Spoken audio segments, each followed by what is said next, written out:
Alors, bonjour, chers frères et sœurs, chers amis en Christ.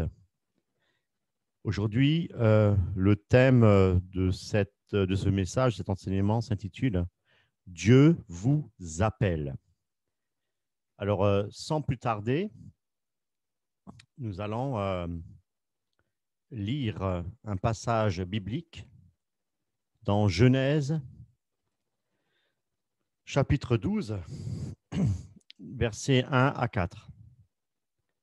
L'Éternel dit à Abraham: Va-t'en de ton pays, de ta patrie, de ta maison, de ton père, dans le pays que je te montrerai. Je ferai de toi une grande nation et je te bénirai. Je rendrai de ton nom grand et lui, tu seras une source de bénédiction.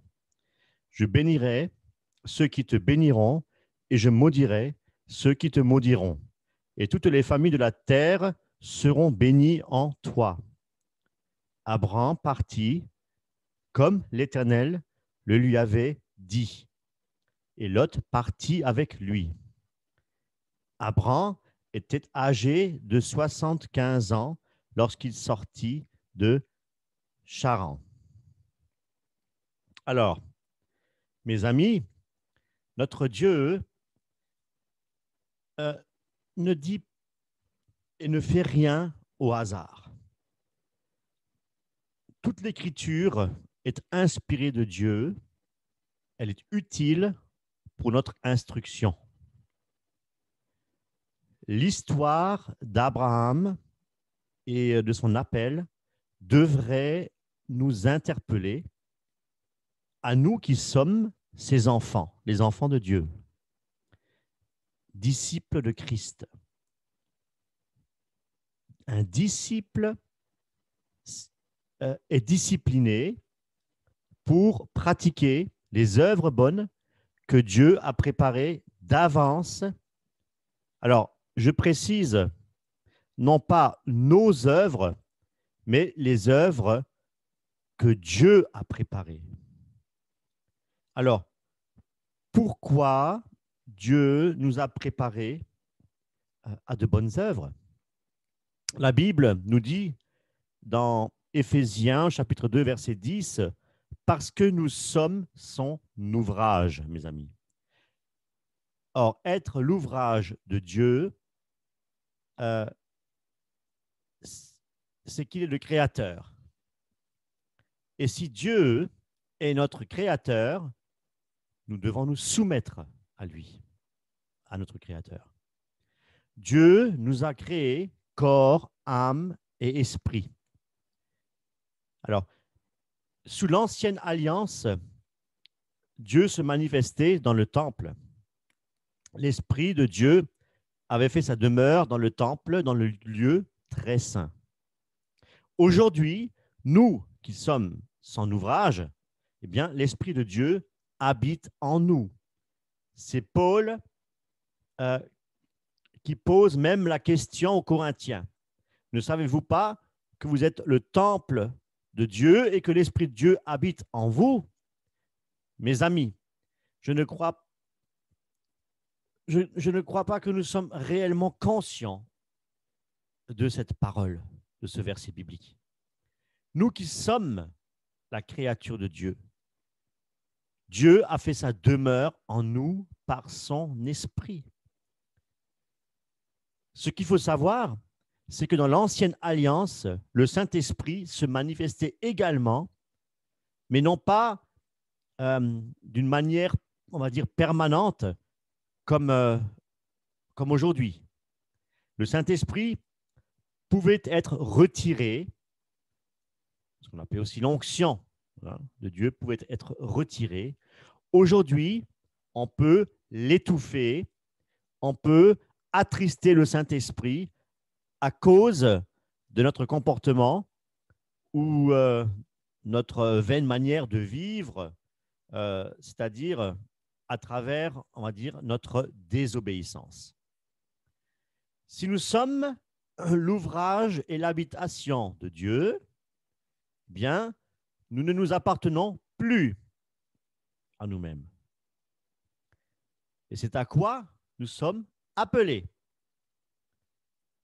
Nous sommes appelés à vivre pour Dieu. Si Dieu habite en nous, nous ne devons plus vivre pour nous-mêmes. Alors,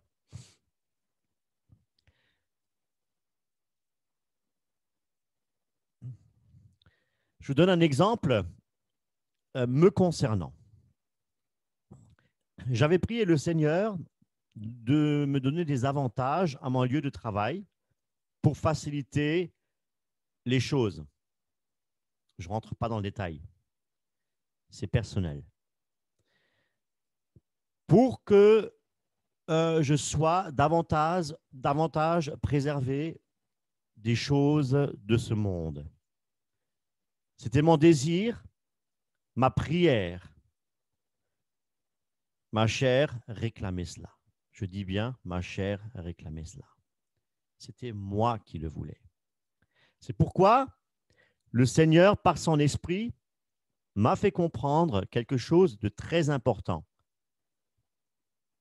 Oui, je pouvais formuler ma demande, ma prière était de monter au trône de Dieu. C'est clair. Mais, il y a un mais. C'est Christ qui tranche.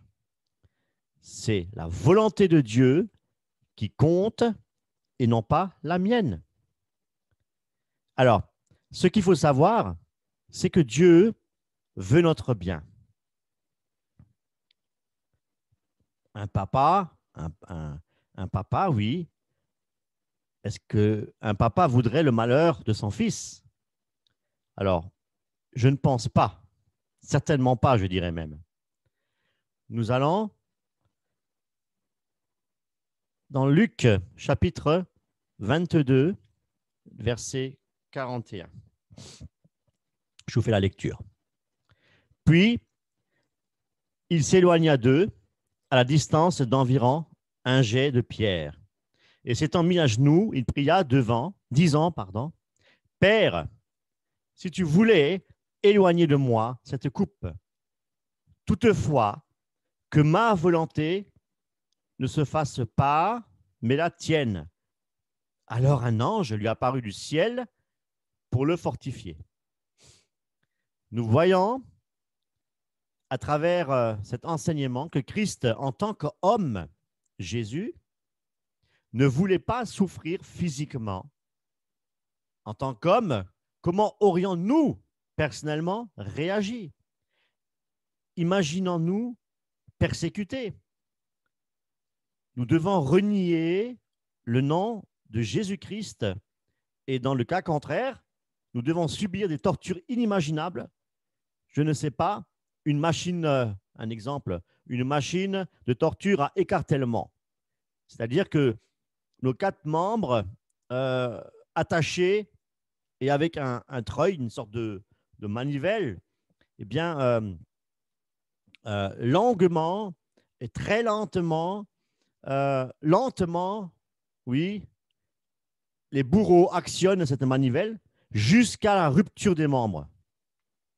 Mes amis, nos frères et nos sœurs des premiers siècles, sous les empereurs Trajan, Marc Aurèle et encore bien d'autres monstres, hein, je crois qu'il n'y a pas d'autre vocable à utiliser que des monstres, eh bien, ces pauvres chrétiens, nos frères et nos sœurs, ont été martyrisés à travers des siècles. À travers les siècles, sans oublier le Moyen-Âge, au XIIIe siècle, ce qu'on appelait l'Inquisition, pour ceux qui ne respectaient pas les dogmes catholiques imposés par la hiérarchie. Eh bien, ils devaient faire quoi? Subir des peines, on va dire d'une manière graduelle, en fonction de leur désobéissance, et cela allait jusqu'aux pires et atroces tortures, inimaginables. Et pour ce fait, j'aimerais bien vous montrer quelques images. Alors, instruments de torture, eh oui, ça existait. Et ça existe encore aujourd'hui, mais sous une forme modernisée. Sans oublier la chaise électrique. Bon, ce n'est pas une mort lente, hein. Mais là, regardez tous ces instruments de de torture, d'écrasement des doigts. Vous voyez? Suspendu, hein, et tout doucement, la personne comment dire, est relâchée, hein, et sur une pointe. Voilà, donc des douleurs atroces, inimaginables. Regardez. Voilà. Ici, alors, c'est exactement ce que j'ai tout à l'heure cité, donc les écartèlements des membres. Voilà, un étau, hein, un presse-étau là, pour presser le crâne. Alors, j'ai écrit effectivement, l'homme est pire qu'un animal. Sans Dieu, il peut devenir un monstre. Voilà. Alors, mes amis, pensez-vous effectivement qu'après cette inquisition du Moyen-Âge, jusqu'à nos jours, les choses sont calmées, les choses ont changé? Non. Mes amis, nous sommes abonnés à Portes Ouvertes, non pas à Portes Ouvertes chrétiennes de Mulhouse, mais à Portes Ouvertes, donc au service des chrétiens persécutés. C'est une association de Strasbourg. Et nous avons entendu des témoignages horribles de persécutions qui se déroulent dans de nombreux pays où la dictature est à son comble, à son apogée. Pour ne pas citer la Corée du Nord. Oui, Jésus-Christ, notre Seigneur et Sauveur, savait ce qu'il attendait. Mes amis, ne comparons pas nos souffrances avec celles du Christ. Si on nous disait, si tu ne renies pas ton Seigneur, on te cloue sur une croix, comment réagirions-nous? Là, c'était fait. Pour Christ, c'était bien pire. Il a pris les péchés, c'est-à-dire les abominations, les pires abominations que les humains aient pu faire. Il a tout pris sur lui. Il a souffert pour cela. Il a souffert pour les péchés de toute l'humanité, au prix de son propre sang. Son sang innocent qui a coulé, le sang de Dieu qui a coulé pour tous les meurtriers. Il a souffert. 2 Corinthiens 5, 21, il est dit, celui qui n'a point connu le péché, il a fait devenir péché pour nous, afin que nous devions en lui la justice de Dieu. Regardez, Jésus a porté nos péchés dans son corps sur le bois. Mes amis, est-ce qu'on arrive à réaliser la portée de ce verset et de ce sacrifice? Pleinement valable. Intellectuellement, oui. Mais je crois que nous sommes trop égoïstes encore pour en saisir la réelle profondeur de cette vérité. Je disais, Christ a connu les souffrances et les châtiments qu'il devait recevoir. Tous les meurtriers, tous les pédophiles, tous les criminels, tous les ivrognes, etc. La liste est longue. C'est pourquoi il y eut un temps de ténèbres sur la terre. Dieu a littéralement fermé ses yeux sur toutes ces abominations. Et Christ a tout pris sur lui, mes amis. Arrivons-nous à comprendre cela? Savez-vous que mourir sur une croix, c'est la mort la plus horrible, la plus atroce qui peut exister? En lui, rejetant si on rajoute maintenant, par exemple, encore la condamnation de la punition de tous les péchés, de tous les hommes, toutes les générations, voilà ce qu'il a subi sur la croix. Mes amis, arrêtons de dire Jésus est mon pote, c'est mon copain, comme de nombreux soi-disant chrétiens le disent. Mes amis, Jésus est le Fils de Dieu, il a toute la nature de Dieu, il est Dieu, il est un Dieu sauveur. Eh bien, c'est l'Esprit de Dieu et de Christ crucifié qui habite en nous. Il a fait sa demeure en nous. Sommes-nous reconnaissants tous les jours de notre vie qu'il a fait sa demeure en nous? Sommes-nous reconnaissants tous les jours de notre vie qui nous a donné le Saint-Esprit pour marcher à sa suite d'une manière digne, dans la sainteté, dans l'humilité? Sommes-nous des imitateurs de Christ? Alors si oui, eh bien, à ce moment-là, nous agissons comme Abraham. Abraham a quitté son pays, sa patrie, sa maison, pour faire quoi? Pour aller dans le pays que Dieu lui a montré, lui montrerait. Dans Hébreux 11, 8, nous avons un complément d'information. Il était parti sans savoir où il allait, ce qui n'est pas mentionné dans Genèse 12. Le récit dans la Genèse nous apprend, premièrement, que Abraham était obéissant. Pourquoi? Parce qu'il a tout quitté. Il a obéi à Dieu. Dans Hébreux, l'auteur nous apprend qu'Abraham partit sans savoir où il allait. Eh bien, là, c'est mettre sa foi en action. Nous avons déjà ici deux éléments indispensables, l'obéissance et la foi. Si nous ne sommes pas obéissants, eh bien, nous ne sommes pas dans la volonté de Dieu. Si nous n'avons pas la foi, nous ne pouvons et n'avons pas la force de marcher sur le chemin étroit. Je pèse mes mots, le chemin étroit. C'est à quoi nous sommes appelés. Qu'est-ce que le chemin étroit?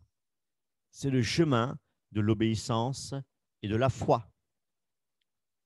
Alors, Luc, chapitre 23, verset 24. Efforcez-vous d'entrer par la porte étroite, car, je vous le dis, beaucoup chercheront à entrer et ne le pourront pas. Quand le maître de la maison sera levé et aura fermé la porte, et que vous, étant dehors, vous commencez à frapper à la porte en disant « Seigneur, Seigneur, ouvre-nous », il vous répondra « Je ne sais d'où vous êtes ». Alors, vous vous mettrez à dire « Nous avons mangé et bu devant toi, et tu as enseigné dans nos rues. » Et il répondra « Je vous le dis, je ne sais d'où vous êtes, retirez-vous de moi, vous tous, ouvriers d'iniquité. » Vous voyez, mes amis, nous devons nous efforcer à entrer par la porte étroite, c'est-à-dire avoir la foi et obéir. Alors, je vais vous présenter un autre passage similaire dans Matthieu 7, verset 22. Plusieurs me diront en ce jour-là, « Seigneur, Seigneur, n'avons-nous pas prophétisé par ton nom? N'avons-nous pas chassé des démons par ton nom? Et n'avons-nous pas fait beaucoup de miracles par ton nom? » Alors, je leur dirai ouvertement, « Je ne vous ai jamais connu, retirez-vous de moi, vous qui commettez l'iniquité. » Alors, en Luc 13, 24, comme nous venons de le voir tout à l'heure, Jésus-Christ parle d'ouvriers d'iniquité. Et dans Matthieu 7, 22, il dit « Vous qui commettez l'iniquité ». Alors, je suis allé voir dans les versions Strong, ce mot, donc l'occurrence est transgression de la loi. Vous retrouvez ça dans le code Strong 458. Et le mot en grec est anomia. Je dis cela parce qu'il y a 3 autres codes Strong qui ne s'appliquent pas dans le contexte de ce verset. Ici, c'est bien le code 458 anomia. Alors, transgresser la loi, signifie tout simplement désobéir à Dieu. Dans 1 Jean, l'apôtre Jean, et oui, explique que la transgression de la loi, c'est le péché. Par déduction, l'iniquité dont Christ fait référence, c'est le péché. Jean nous apprend également qu'étant enfants de Dieu, nous devons nous purifier, c'est-à-dire faire disparaître le péché qui nous enveloppe si facilement, dit Paul. Alors, comment ne pas pécher? Eh bien, faire confiance à Dieu, s'appuyer sur lui, ne regarder qu'à lui, qui est notre espérance. Alors, pour revenir à Abraham, nous avons relevé 2 éléments qui ont permis à Abraham de rentrer dans son appel. Nous avons vu lesquels? La foi et l'espérance. L'obéissance, pardon. L'obéissance, pourquoi j'ai dit en début de vidéo que Abraham a reconnu Dieu comme un créateur. Reconnaître, c'est s'humilier, se soumettre à son créateur. Prenons l'exemple d'un homme et son chien. Un chien de compagnie. Alors, l'homme, le maître, a éduqué son chien. L'éducation n'est pas facile. Cela peut même être pénible et douloureux. Pourquoi? À cause de l'entraînement. Et pourquoi a-t-il été éduqué? Bien, pour qu'il soit obéissant. Si le chien ne se laisse pas éduquer, il deviendra un chien méchant et dangereux. Il fera en fait tout ce qu'il aura envie de faire. Et ce n'est pas pour rien qu'il existe cette expression qui dit un caractère de chien. Mais s'il se laisse éduquer, il sera un chien protecteur, un chien alerte, toujours sous ses gardes, un bon chien soumis à son maître. Alors, il en est de même pour nous, mes amis. Pour entrer dans l'appel de Dieu, nous devons être soumis à Dieu. Alors, comment être soumis à Dieu? Eh bien, tout simplement en acceptant sa volonté et non la nôtre. Comme l'exemple de Jésus-Christ. Non pas ma volonté, mais ta volonté. Et c'est ainsi que nous pouvons entrer dans l'appel de Dieu. Et Dieu n'attend que cela. Dieu n'attend que cela, mes amis. Nous sommes tous appelés à souffrir pour Christ. C'est le chemin étroit. Nous l'avons déjà vu tout à l'heure. Je vais vous citer quelques exemples de prières qui vous permettront de rentrer dans l'appel de Dieu. Donc, ce sont des prières que j'ai improvisées. Seigneur mon Dieu, aujourd'hui, je me soumets à ta volonté. La volonté, pour moi, est bonne. Si je dois passer par les épreuves, je sais qu'elles sont là pour fortifier ma foi. Et je dois aussi me réjouir dans l'épreuve, car je sais que tu es avec moi et que je sortirai pur comme l'or. Seigneur, aide-moi à mourir à mes propres désirs pour n'accomplir seulement ta volonté. Ma chair, je la cloue sur la croix, à la croix. Seigneur, ce n'est plus moi qui désormais vis, ce n'est plus moi qui vis désormais, mais c'est toi, Seigneur, qui vis maintenant en moi. Je m'abandonne à toi, que mes jours, mes quelques années de vie, décennies, que sont-ils comparés à toute l'éternité? Que ta volonté, Seigneur, se fasse dans ma vie, car ma vie ne m'appartient plus. Tu as donné ta vie en versant ton sang précieux à cause de mes péchés. Je suis responsable. J'étais condamné pour l'éternité dans les flammes de l'enfer. Mais Seigneur, par ta grâce, tu m'as accordé ton pardon. C'est pourquoi je sais que ma foi et mon espérance sont célestes et qu'il y a un héritage qui m'attend. La vie éternelle m'attend dans ta présence pour l'éternité. Alors, qu'est-ce que j'ai à perdre dans cette vie, sinon d'entrer dans ton royaume? C'est pourquoi, Seigneur, que la volonté se fasse, que ta volonté, Seigneur, se fasse dans ma vie et non pas ma volonté, car ma volonté est terrestre et ce n'est que pour satisfaire ma chair. Mes amis, une prière comme celle-ci est approuvée par Dieu. Comment mettre cette prière en pratique? Ce n'est pas compliqué. Il est écrit, faites tout pour la gloire de Dieu. Tout ce que nous désirons, est-ce pour la gloire de Dieu ou pour notre propre gloire? Voilà. N'oublions pas, mes amis, qu'Abraham avait obéi sans savoir où il allait. Beaucoup de prétendus pasteurs, évangélistes apportent leur témoignage et se vantent d'avoir entendu Dieu leur parler. Dieu m'a dit d'aller en Afrique. Dieu m'a appelé. J'ai eu une vision, un songe. Dieu m'a appelé. J'ai vu Jésus-Christ. Il m'est apparu dans ma chambre. Il m'a dit patati et patata. Abraham a obéi sans savoir où il allait. Il a tout quitté. Aujourd'hui, mes amis, notre appel, je dis bien notre appel, car nous avons tous été appelés, mes amis, tous, consiste à une soumission totale à notre Créateur. Si nous voulons que Dieu nous utilise puissamment, je dis bien puissamment, alors soyons comme Abraham et Jésus-Christ. Seigneur, non pas ma volonté, mais ta volonté. Car ma vie ne m'appartient plus. Tu es mon Créateur, tu es mon Dieu.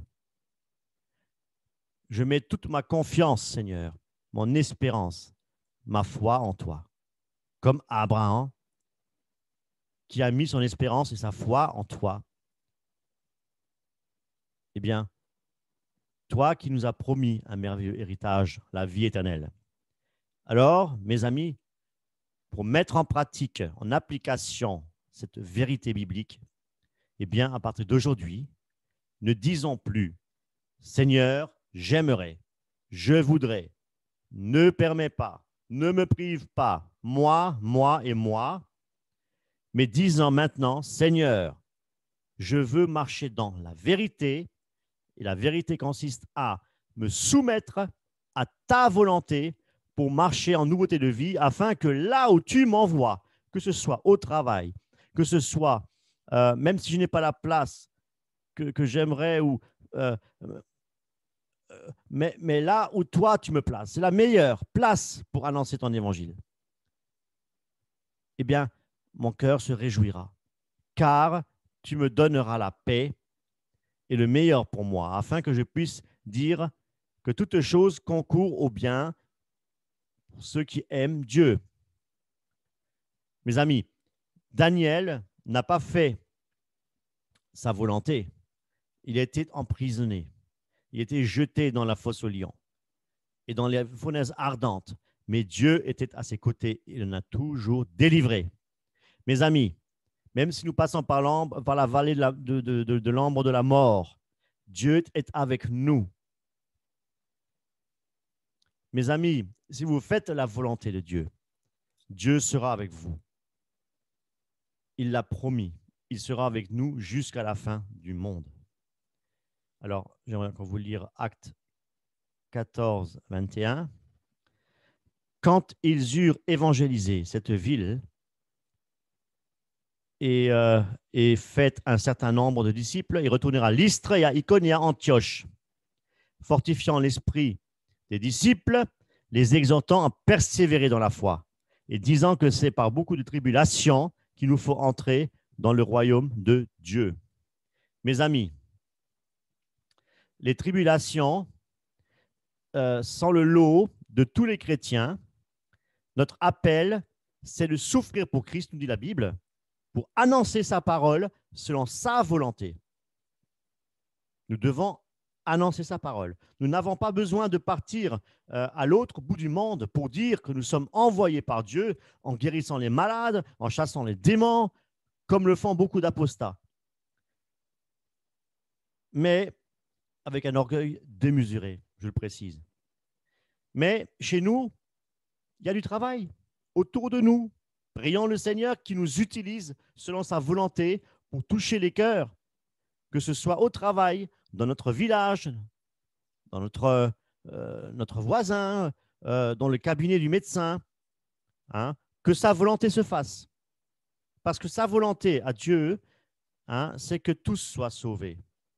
Et du travail, il y en a beaucoup. Si nous restons dans la volonté de Dieu, Dieu nous utilisera puissamment, mes amis.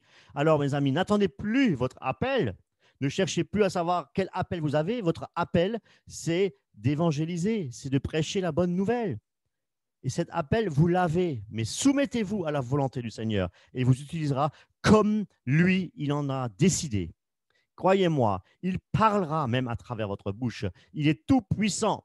Des paroles de connaissance, des paroles même prophétiques peuvent sortir de votre bouche si vous êtes dans sa volonté, même de guérison. Ah oui, soyez richement bénis, mes amis. Et j'espère que cet enseignement vous a réellement édifié. Alors, restons toujours dans la volonté de notre Dieu. Et pour terminer cet enseignement, pour illustrer, on va dire, tout cet enseignement, j'aimerais encore vous présenter un témoignage. Un témoignage, donc tout à l'heure, je vous parlais effectivement des portes ouvertes et ce qu'on appelle le fil rouge. Je vais vous lire un témoignage. Colombie, face au coronavirus, le choix de l'endurance. En Colombie, comme de nombreux d'autres pays, la pandémie du coronavirus se sert de prétexte pour stigmatiser et discriminer le chrétien. Et c'est le cas de Rodrigo et sa famille, mais il n'en fait preuve d'une persévérance exemplaire. Voilà. Rodrigo sait ce que signifie souffrir pour Christ. Il en a fait l'expérience depuis l'apparition de la pandémie jusque dans leur village, du département du Chocó, au nord-ouest de la Colombie. Rodrigo et les siens ont été accusés d'attirer ce malheur. Vous vous rendez compte? Eh bien, la persécution au quotidien. Depuis qu'ils sont chrétiens, Rodrigo et sa femme subissent toutes sortes de discriminations pour leur communauté, abandonner les rituels animistes pour le christianisme est une insulte qui mérite l'exclusion sociale et économique. Comme le couple persévère, oui, dans la foi, eh bien, les dirigeants locaux ont décidé le boycott du commerce de Rodrigo. Il appelle son commerce. Ils ont aussi licencié son épouse de son poste d'enseignante. Suite à cette exclusion, la famille a dû faire face à une situation financière difficile, jusqu'à ce que Rodrigo soit intégré dans un projet de création d'entreprise. Quand le coronavirus s'en mêle. Les affaires allaient bon train, mais avec la pandémie, la situation économique s'est dégradée. Rodrigo a fait faillite. Pour couronner le tout, toute sa famille a contracté le virus. Les autres villageois ont vu leur maladie comme une malédiction s'abattre sur la communauté, comme l'explique un missionnaire. Pour les indigènes, quand quelque chose de mauvais frappe la communauté, les premiers à blâmer sont les chrétiens. Rodrigo était coupable d'avoir apporté le malheur. Et la meilleure preuve en était sa contamination à sa famille et sa famille. Une persévérance exemplaire. Malgré ces épreuves en série, ça nous fait vraiment penser à l'histoire de Job. Rodrigo et les siens ont fait le choix de l'endurance. Ils ont persévéré malgré les épreuves, voyez, malgré les épreuves, dans la volonté de Dieu. Eh bien, ils sont restés fidèles à leur Sauveur et Dieu. Et Ça leur a aussi permis d'augmenter leur foi, renverser la situation. En 2 semaines, écoutez bien, en 2 semaines, toute la famille était de nouveau en parfaite santé. Rodrigo a recréé son entreprise et les affaires sont reparties les plus belles. Les autorités ont aussi réintégré sa femme dans son emploi d'enseignante. Rien n'arrête Rodrigo qui continue de témoigner avec une foi plus forte que jamais.